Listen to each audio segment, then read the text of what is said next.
Hello guys, तो इस video में हम एक्सप्लेन करेंगे जेड डायनेस्टी के सीज़न 2 के एपिसोड 9 को। हमारे वीडियो नॉवेल बेस्ड है एंड हमने इसमें सीज़न 1 की वीडियो क्लिप्स का यूज़ किया है। चलिए शुरू करते हैं। लास्ट एपिसोड में हमने देखा था घोस्ट किंग के पास हेवन और अर्थ के ट्रेजर के बारे में न्यूज़ आई थी एंड उन्होंने हेवन और अर्थ के ट्रेजर को हासिल करने के लिए जाओ फैन को वेस्ट डेथ मार्च में भेज दिया था। जाओ फैन अपने बंदर और वाइल्ड डॉग टॉइस्ट के साथ वेस्ट डेथ मार्च के लिए रवाना हो गया था। रास्ते में ये लोग बिग बैंग नाम के एक विलेज में रुकते हैं। इस विलेज में उनकी मुलाकात भविष्य बताने वाले ओल्ड मैन यानी जाओयन और उसकी पोती जाओ हू से होती है।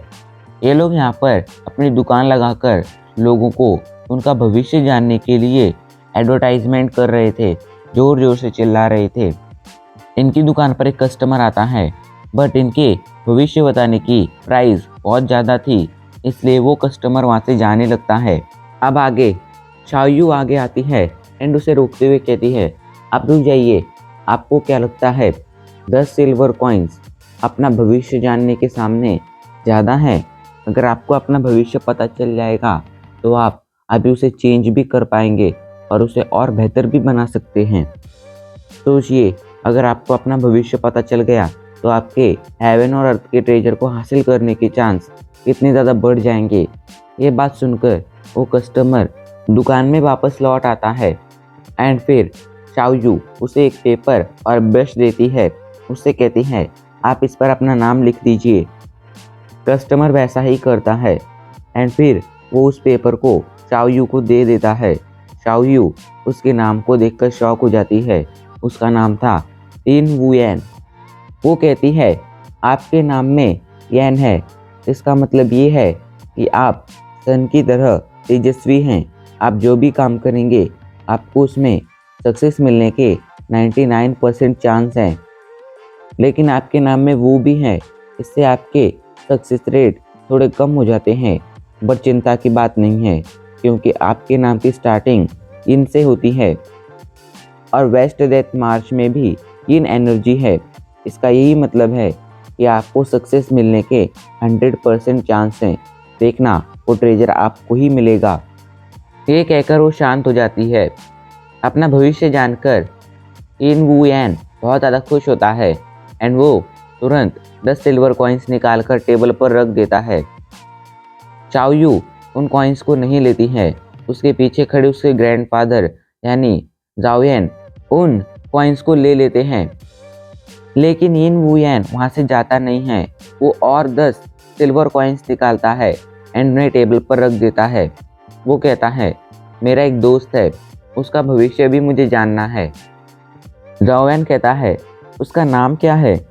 तो वू यैन उसका नाम बताता है एंड कहता है, उसका नाम घोस्टली है।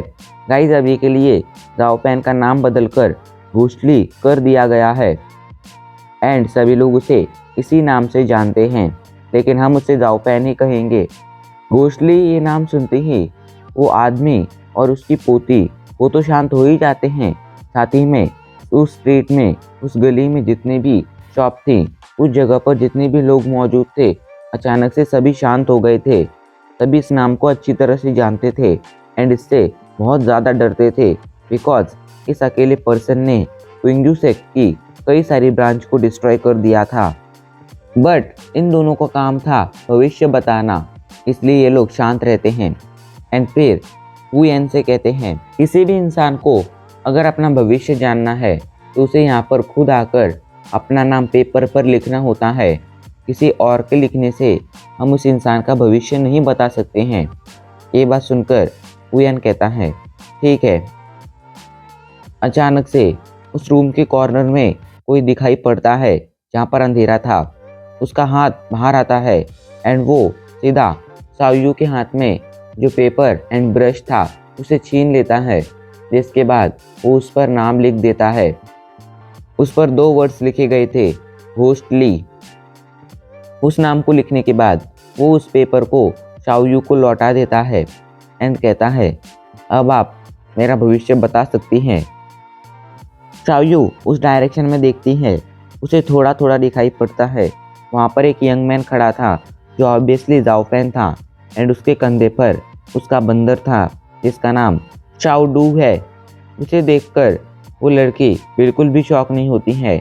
उसे आज भी जाओ फैन याद था, लेकिन वो ऐसा बिल्कुल भी जाहिर नहीं करती है कि उसे जाओ फैन आज भी याद है। वो कहती है, कस्टमर आप आखिर क्या जानना चाहते हैं? तो जाओ फैन कहता है, मैं भी वेस्ट डेथ मार्च में जा रहा हूँ, आप मुझे मेरी सक्सेस रेट बताइए। वो लड़की फिर से उस नाम को देखती है एंड शाओयू कहती है, हर इंसान के बॉडी में एक सोल होती है जो मरने के बाद उसकी बॉडी को छोड़ देती है। नॉर्मल इंसानों की बॉडी में नॉर्मली सोल होती है जो उनकी डेथ के बाद तुरंत निकल जाती है, बट कई पावरफुल लोगों के पास एक पावरफुल सोल होती है। हम उन सोल पावर को फील कर सकते हैं, बट जब मैंने आपका नाम पढ़ा तब मुझे इसमें कोई सोल पावर फील नहीं हुई। ऐसा लगता है आपकी सारी भावनाएं मर चुकी हैं एंड अब आपको ना ही गॉड पर भरोसा है और ना ही डेविल या घोस्ट पर भरोसा है। अगर आपको इन दोनों में से किसी के ऊपर भी भरोसा नहीं है तो आपका मुझसे अपना भविष्य पूछना व्यर्थ है। तो घोस्टली कहता है, आप गलत कह रही हैं यंग लेडी। मैं ये बात जानता हूँ कि पुराने ज़माने में हेवन और अर्थ एक ही थे, लेकिन अचानक से एक दिन विजडम किंग ने हेवन और अर्थ को एक दूसरे से अलग कर दिया एंड हेवन को अर्थ से काफ़ी दूर भेज दिया।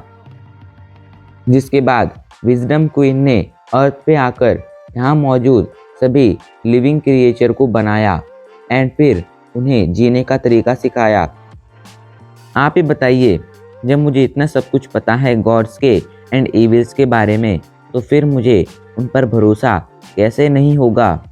ये बात सुनकर जाओहू कुछ कहती तभी एक हाथ आकर घोस्टली के हाथ को पकड़ लेता है।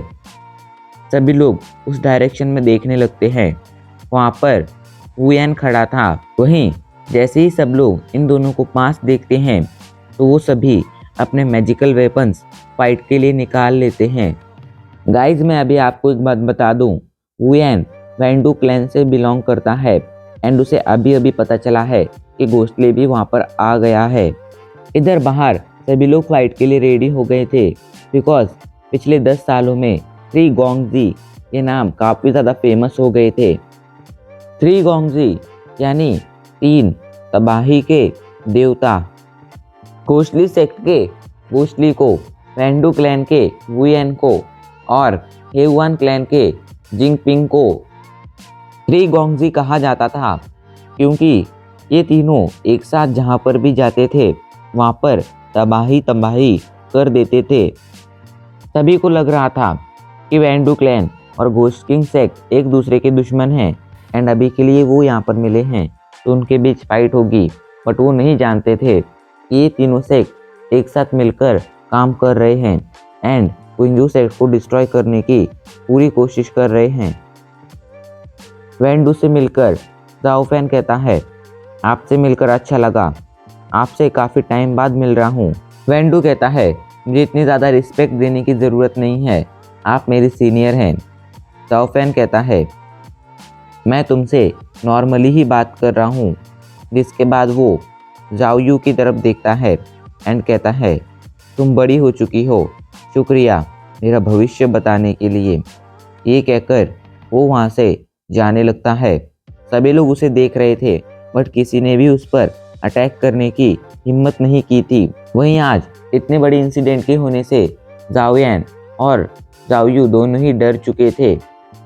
वो दोनों अपनी दुकान बंद कर पैकिंग कर वहाँ से जाने लगते हैं, लेकिन तभी वहाँ पर वाइल्ड डॉग टोइस्ट आ जाता है एंड कहता है, प्लीज़ मेरा भी भविष्य बता दो। शाओहू कहती है, हम अभी जल्दी में हैं, हमें यहाँ से जाना है, आप फिर कभी आना। ये कहकर वो लोग जाने लगते हैं, लेकिन वाइल्ड डॉग टोइस्ट बीच में आ जाता है एंड कहता है, जब तक तुम मेरा भविष्य नहीं बताओगी तब तक मैं तुम्हें यहाँ से जाने नहीं दूंगा। मजबूरी में वो कहती है, ठीक है, बताइए आपको क्या जानना है एंड आप किस चीज़ से अपना भविष्य जानना चाहेंगे, अपने हाथ से या अपने फेस से। वाइल्ड डॉग टोइस्ट कहता है, मुझ पर एक बहुत बड़ी रिस्पॉन्सिबिलिटी है एंड मुझे एक बहुत बड़ा काम करना है। तुम मुझे ये बताओ, क्या मैं उसमें सक्सेसफुल हूँगा या उसमें फेल हो जाऊँगा? एंड हाँ, मैं एक अनपढ़ हूँ, तो मैं अपना नाम नहीं लिख सकता हूँ। तुम मेरे फेस से ही मेरा भविष्य बता दो।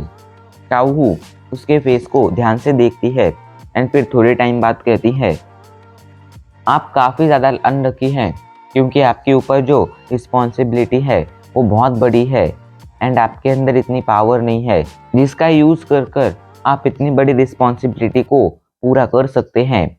लेकिन अगर आपको किसी का सपोर्ट मिल जाए तो आप बेशक इस रिस्पॉन्सिबिलिटी को पूरा कर पाएंगे। ये बात सुनकर वाइल्ड डॉग टोइस्ट को गुस्सा आ जाता है एंड वो गुस्से में कहता है, लड़की क्या बकवास कर रही हो? क्या तुम्हें सच में लगता है कि मैं बहुत ज़्यादा वीक हूँ?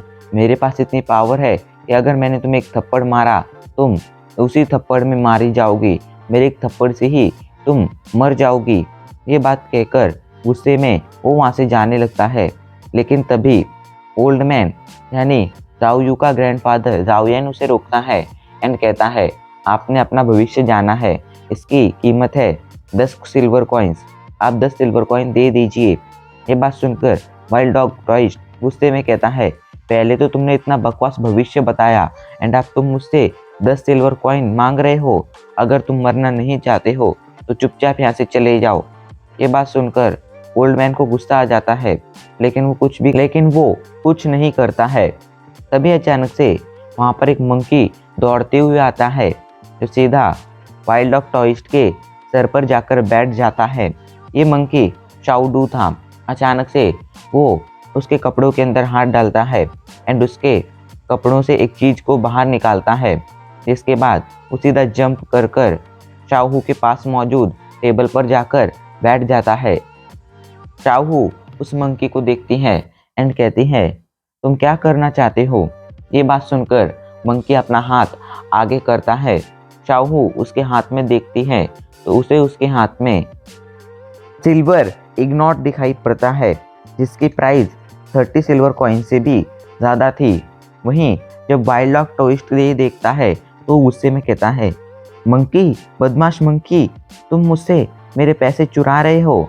ये कहकर वो अपने मैजिकल वेपन यानी अपने ब्लेड को बाहर निकाल लेता है एंड उसे मंकी की तरफ अटैक कर देता है।